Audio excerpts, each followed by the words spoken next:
নমস্কার বন্ধুরা, তিয়াশাস রেসিপিতে সকলকে স্বাগত জানাই। আজকে আমি আপনাদের সামনে এমন একটা রেসিপি শেয়ার করব যার স্বাদ জিভে 3 দিন পর্যন্ত লেগে থাকবে। ঘরে থাকা সামান্য কিছু উপকরণ দিয়ে মাত্র 10 মিনিটে বানিয়ে ফেলতে পারবেন, যেটা ভাত, রুটি, পরোটা সব কিছুকেই জমিয়ে তুলবে। সবাই আঙুল চেটে চেটে খাবে। তাহলে চলুন আর দেরি না করে রেসিপিটা শুরু করি। এই রেসিপিটা তৈরি করার জন্য সবার প্রথমে আমি নিয়েছি 4টি বেগুন। একেবারে তাজা বেগুন, গাছ থেকে তুলে আনলাম। দেখুন, সব বেগুন আমি কেটে নিয়েছি। বেগুনগুলো কাটা দেখে আপনারা নিশ্চয়ই বুঝতে পারছেন যে বেগুনগুলো ঠিক কিভাবে কাটতে হবে। হ্যাঁ, বেগুনগুলোকে প্রথমে মাঝখান বরাবর কেটে তারপর সরু সরু করে ফালি করে নিয়েছি। এবার আমি একটা পাত্রে জল নিয়েছি। এই জলের মধ্যে দিয়ে দিচ্ছি পরিমাণ মতো নুন। এবার নুনটা দিয়ে জলের সঙ্গে ভালো করে মিশিয়ে নিচ্ছি। এখন আমি এই নুন জলে বেগুনগুলোকে চুবিয়ে রাখবো। এভাবে চুবিয়ে রাখলে বেগুনগুলো কাটার পর কালো হবে না। আর তাছাড়া যাদের অ্যালার্জির সমস্যা আছে, এভাবে নুন জলে ডুবিয়ে রাখলে অ্যালার্জিটাও কম হবে। তবে যদি অ্যালার্জি বেশি সমস্যা থাকে তাহলে বেগুনের এই রেসিপিটা ট্রাই না করাই ভালো। বেগুনটা আমি কাটার আগেও একবার ভালো করে ধুয়ে নিয়েছিলাম। এবার এভাবে নুন জলে ডুবিয়ে 5 মিনিট রেখে দিতে হবে। এবার আমি 2টো আলু নিয়েছি মিডিয়াম সাইজের। এই আলু দুটোকে এবার কেটে নিচ্ছি। প্রথমে আলুটাকে মাঝ বরাবর এইভাবে কেটে নিতে হবে। তারপর একটু মোটা মোটা করে আলুগুলোকে এইভাবে কেটে নেব। দেখুন, ভাবছেন তো যে বেগুনের সঙ্গে আলু এইভাবে মোটা মোটা করে কাটলে আলু সেদ্ধ হবে না? কিন্তু না, আলু ঠিকই সেদ্ধ হয়ে যাবে। 2টো আলুকে আমি ওই একইভাবে একটু মোটা মোটা করে কেটে নেব।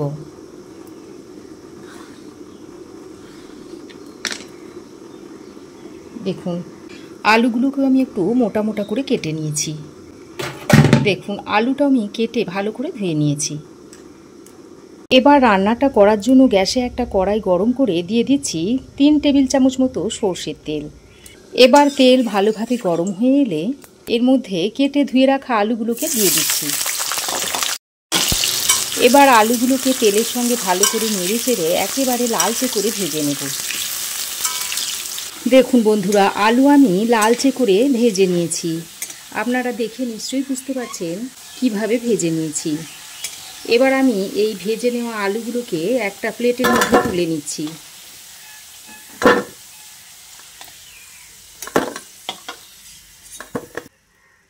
আলু ভেজে তুলে নেওয়ার পর ওই তেলের মধ্যে বেগুনগুলোকেও ভেজে নিচ্ছি। বেগুনের অনেক রেসিপি আপনারা ট্রাই করেছেন, তবে একবার এইভাবে রেসিপিটা ট্রাই করে দেখুন। সত্যি এর স্বাদ 3 দিন পর্যন্ত জিভে লেগে থাকবে। আর আপনাদের রিকোয়েস্ট করছি যে ভিডিওটা স্কিপ না করে পুরোটাই দেখবেন, তাহলে এরকম সুস্বাদু রেসিপি আপনিও তৈরি করে নিতে পারবেন। এবার এর মধ্যে পরিমাণ মতো নুন আর হলুদ দিয়ে আবারও ভালো করে নেড়ে চেড়ে মিশিয়ে নিয়ে বেগুনগুলোকে হাই হিটে লালচে করে ভেজে নিতে হবে। বেগুন ভাজার সময় কখনোই কম আঁচে বেগুনগুলো ভাজবেন না। কম আঁচে যদি বেগুনগুলো ভেজে নেন তাহলে বেগুনগুলো খুব বেশি তেল টেনে নেবে আর বেগুনটা নরমও হয়ে যাবে। তাই গ্যাসের ফ্লেমটাকে বাড়িয়ে হাই হিটে বেগুনগুলোকে লালচে করে ভেজে নিতে হবে। বেগুনগুলোকেও আমি এরকম লালচে করে ভেজে নিয়েছি। এবার বেগুনগুলোকেও তুলে নিচ্ছি।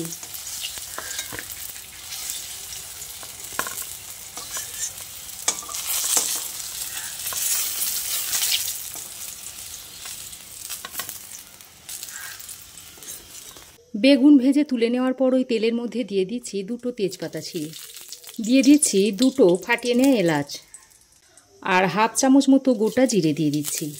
তারপর ফোড়নটাকে কয়েক সেকেন্ড ভেজে নিচ্ছি। ফোড়ন কয়েক সেকেন্ড ভেজে নিয়ে এবার এর মধ্যে থেতো করা আদা ও কাঁচা লঙ্কা দিয়ে দিচ্ছি।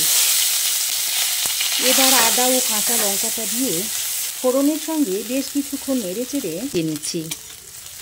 আদার কাঁচা গন্ধটা চলে যাওয়া পর্যন্ত এইভাবে নেড়ে চেড়ে মিশিয়ে নিতে হবে। আদা ও কাঁচা লঙ্কাটা বেশ কিছুক্ষণ ভেজে নেওয়ার পর এবার এর মধ্যে 2টো মিডিয়াম সাইজের টমেটো কুচিয়ে দিয়ে দিচ্ছি। টমেটোটা দিয়ে ফোড়নের সঙ্গে আরও একবার ভালো করে নেড়ে চেড়ে মিশিয়ে নিচ্ছি। আর এর মধ্যে দিয়ে দিচ্ছি স্বাদ অনুযায়ী নুন, দিয়ে দিচ্ছি ছোট চামচের 1 চামচ গরম মশলার গুঁড়ো, জিরে গুঁড়ো দিয়ে দিচ্ছি 1/2 চামচ, ধনে গুঁড়ো দিয়ে দিচ্ছি 1/2 চামচ, হলুদ গুঁড়ো দিয়ে দিচ্ছি 1/2 চামচ, আর দিয়ে দিচ্ছি কাশ্মীরি লঙ্কার গুঁড়ো 1/2 চামচ। তারপর অল্প একটু জল দিয়ে মশলাটাকে ভালো করে কষিয়ে নিতে হবে।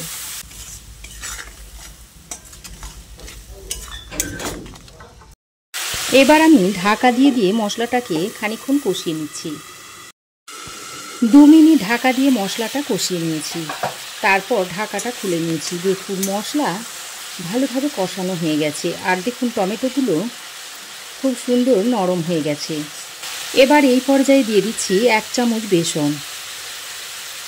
এই রান্নাতে এইভাবে যদি বেসন দিয়ে দেন তাহলে খেতে খুব সুন্দর হয়, আর বেসনটা ঠিক এই সময়তেই দিতে হবে।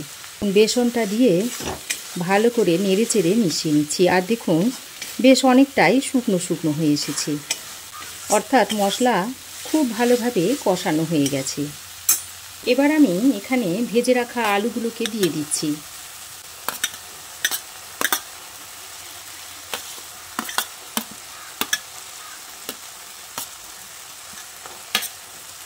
ভাজা আলুগুলো দিয়ে মশলার সঙ্গে ভালো করে মিশিয়ে নিচ্ছি। প্রায় 2-3 মিনিট সময় ধরে এইভাবে মশলার সঙ্গে আলুটাকে মিশিয়ে নিতে হবে, আর এই সময় গ্যাসের ফ্লেমটাকে লোতে রেখে দিতে হবে। বন্ধুরা, নিরামিষ রেসিপি তো আপনারা অনেক খেয়েছেন। এইভাবে একবার বেগুন দিয়ে নিরামিষ রেসিপিটা বানিয়ে খেয়ে দেখবেন, আশা করছি আপনাদেরও ভালো লাগবে। প্রায় 2-3 মিনিট সময় ধরে মশলার সঙ্গে আলুটাকে কষিয়ে নিয়েছি। এবার ঢাকা দিয়ে লো টু মিডিয়াম ফ্লেমে আরও 2-3 মিনিট রান্না করে নিচ্ছি। দেখুন ঢাকা দিয়ে 2 মিনিট রান্না করে নিয়েছি, আর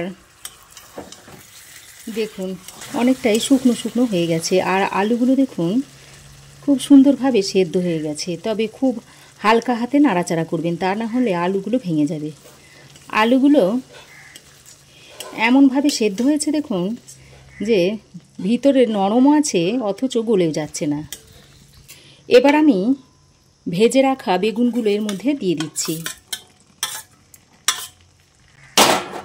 তারপর আলুর সঙ্গে বেগুনগুলোকে আরও একবার ভালো করে হালকা হাতে নেড়ে চেড়ে মিশিয়ে নিচ্ছি।